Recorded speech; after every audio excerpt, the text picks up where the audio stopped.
Guys இப்போ தான் நான் பார்த்தேன் தந்தி டிவியில்.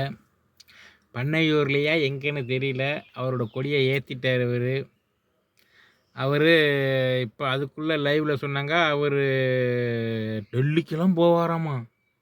அவ்வளோ பெரிய இதாக ஆவார், ரொம்ப பொறுமையாக கையாளுறாரு, ஸ்டெப் பை ஸ்டெப்பாக போகிறாரு, நிதானமாக இருக்கார் அப்படின்னு சொல்கிறாங்க இப்போ செய்தி பத்திரிக்கை நிருபர்களெல்லாம்.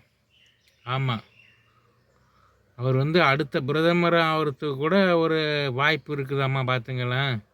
அந்த அளவுக்கு இருக்குதாம்மா. நன்றி. இன்னும் மேலும் மேலும் வளர்ந்துவிட எல்லா வல்ல இறைவனை வேண்டிக் கொள்கிறேன்.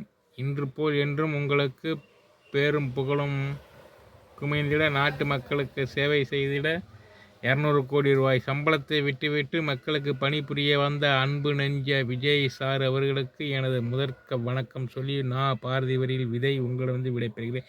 நன்றி, வணக்கம்.